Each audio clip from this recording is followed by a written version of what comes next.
Bismillahirrahmanirrahim. Assalamualaikum warahmatullahi wabarakatuh. Perkenalkan, nama saya Rahma Alifah Maulidia, NIM 10542110419. Jadi, di sini saya akan menganalisa mengenai company profile berdasarkan kepemimpinan Islamnya. Nah, sebelum itu saya akan menjelaskan terlebih dahulu gambaran aktivitas perusahaan dari Jaya Properti ini. Jadi, ruang lingkup kegiatan perusahaan ini adalah pengembangan kota atau urban development yang meliputi pengembangan kawasan, perumahan dan industri, pembangunan infrastruktur, dan fasilitas umum. Jadi penyediaan jasa-jasa pendukung serta melakukan investasi baik langsung dan tidak langsung melalui entitas anak maupun patungan dengan pihak-pihak lain.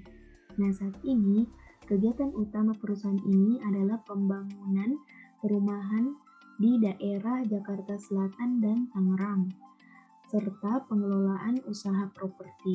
Kegiatan usaha tersebut meliputi pembebasan tanah, pengembangan real estate, dan persewaan pusat pembelanjaan.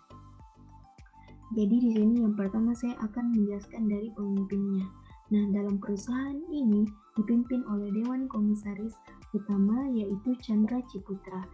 Beliau merupakan komisaris utama PT Jaya Real Property sesuai dengan hasil keputusan rapat umum pemegang saham tahunan pada tanggal 29 Juni 2020. Nah, dari segi kriteria kepemimpinannya dalam perusahaan ini memiliki kriteria selalu bermusyawarah dalam memutuskan hal-hal yang menyangkut orang-orang yang dipimpinnya.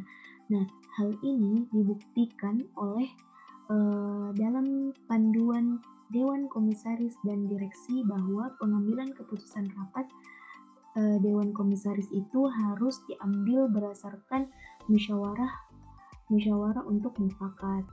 Nah, dari gaya kepemimpinannya, lagi-lagi gaya kepemimpinan atau model kepemimpinan dalam perusahaan ini menggunakan gaya kepemimpinan demokratis, yaitu keputusan terhadap masalah yang dihadapi dalam organisasi ini dibahas melalui musyawarah.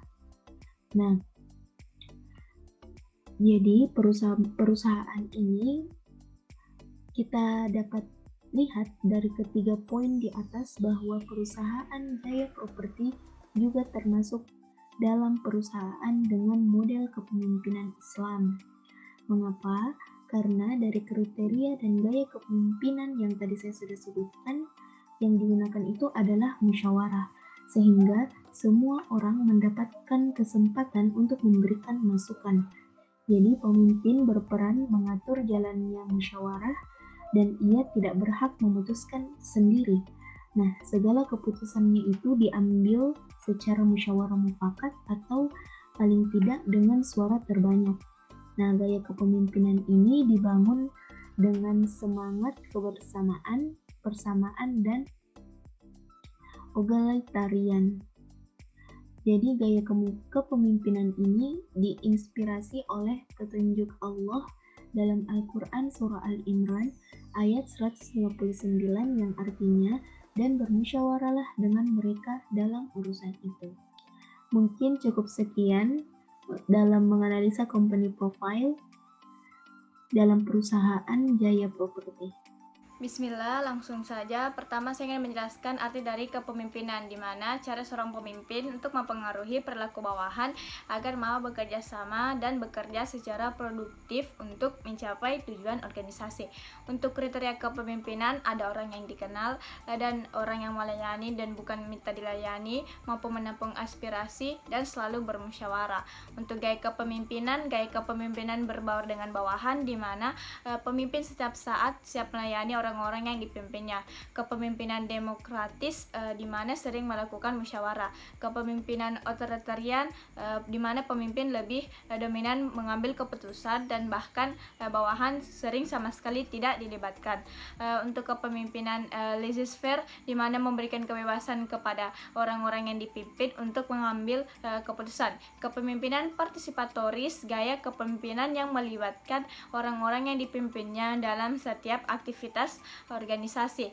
Kepemimpinan situasional di mana memadukan satu gaya kepemimpinan dengan gaya kepemimpinan yang lain dengan melihat atau memperhatikan sisi-sisi positifnya. Maka dari itu saya di sini meletakkan tabel untuk melihat lebih ringkas kelebihan dan kekurangan dari setiap gaya kepemimpinan.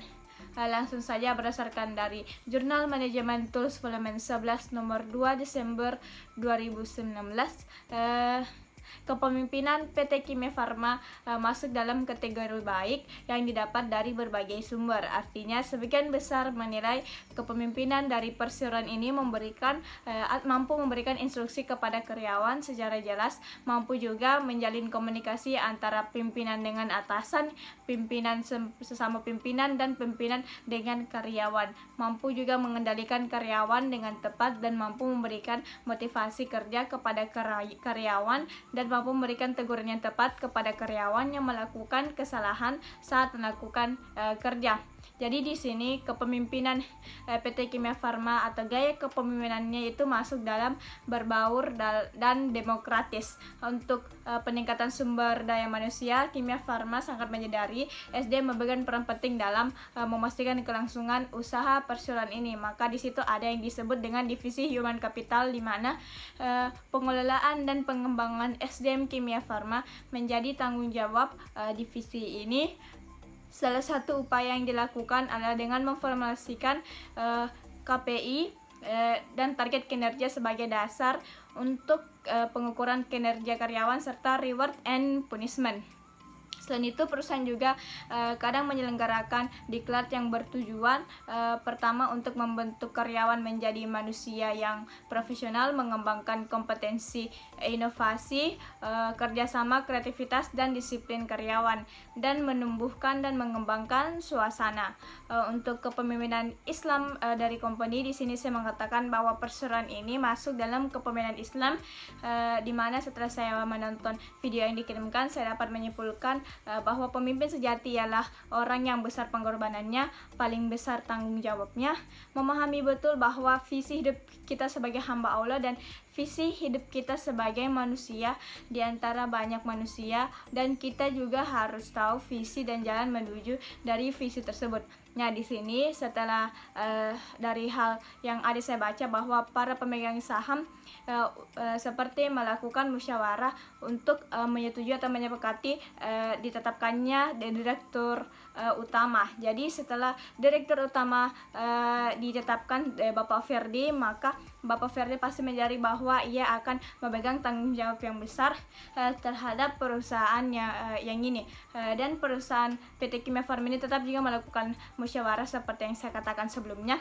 dan juga di mana salah satu indikator kepemimpinan Islam adalah musyawarah. Dan salah satu alasan saya mengapa perusahaan ini masih masuk dalam kepemimpinan Islam karena dalam mengatur produksi produk selain sertifikasi dari Badan POM Kimia Farma, Badan POM Kimia Farma juga mengurus sertifikasi halal dari MUI, di mana ini menunjukkan bahwa perusahaan Kimia Farma ini masih tetap memperhatikan kehalalan dari produksi yang ia produk. Jadi seperti saya katakan bahwa perusahaan ini menganut musyawarah, di mana membiarkan semua orang untuk melakukan memberikan pendapat dan juga akan diterima.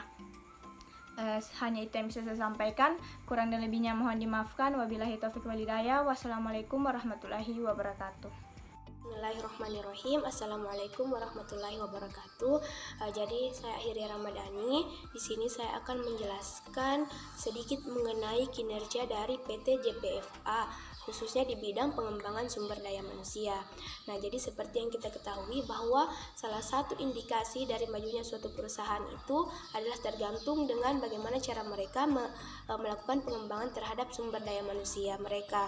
Nah, jadi di sini PT JPFA menerapkan 3 program dalam pengembangan SDM mereka. Yang pertama adalah program pengembangan karyawan.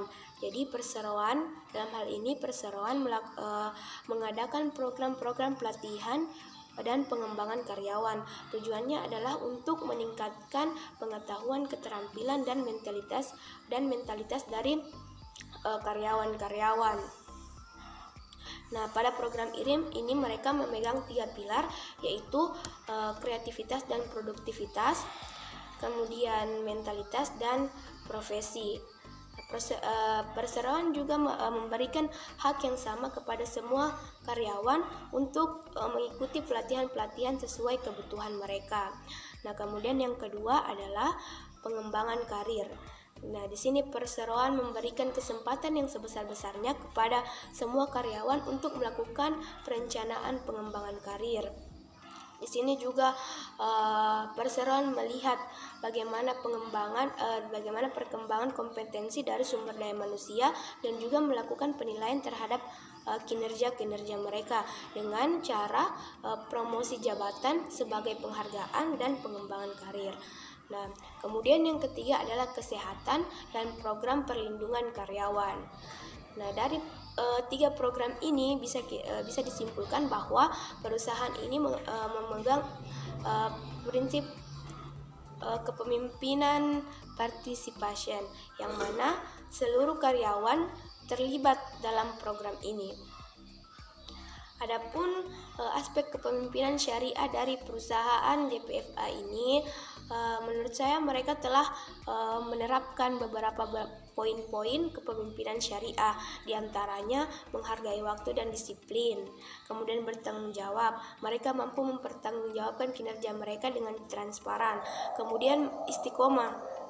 Mereka istiqomah dalam memegang prinsip-prinsip mereka yang ada 5, yaitu transparansi, akuntabilitas, pertanggungjawaban, kemandirian, dan kewajaran. Walaupun memang belum maksimal, akan tetapi mereka tetap istiqomah untuk memegang prinsip-prinsip tersebut untuk mewujudkan suatu perusahaan yang maju. Nah, selain itu, perusahaan JPFA ini juga telah memiliki produk yang telah memiliki sertifikasi halal dengan mutu yang berkualitas yang telah diakui oleh mancanegara. Mereka juga berkomitmen untuk menjaga dengan ketat produk-produk halal mereka, mulai dari pemberian pakan kepada ternak, proses pemotongan atau penyembelihan, hingga pengolahan dan pengemasan. Dari sini kita bisa melihat salah satu poin kepemimpinan syariah lagi, yaitu komitmen.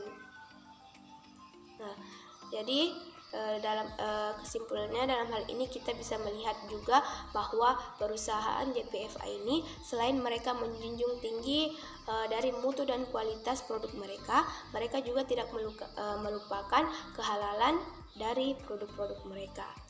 Nah, baik, mungkin hanya ini yang bisa saya jelaskan mengenai kinerja dari PT JPFA dalam mengembangkan sumber daya manusia mereka. Kurang dan lebihnya saya mohon maaf. Assalamualaikum warahmatullahi wabarakatuh.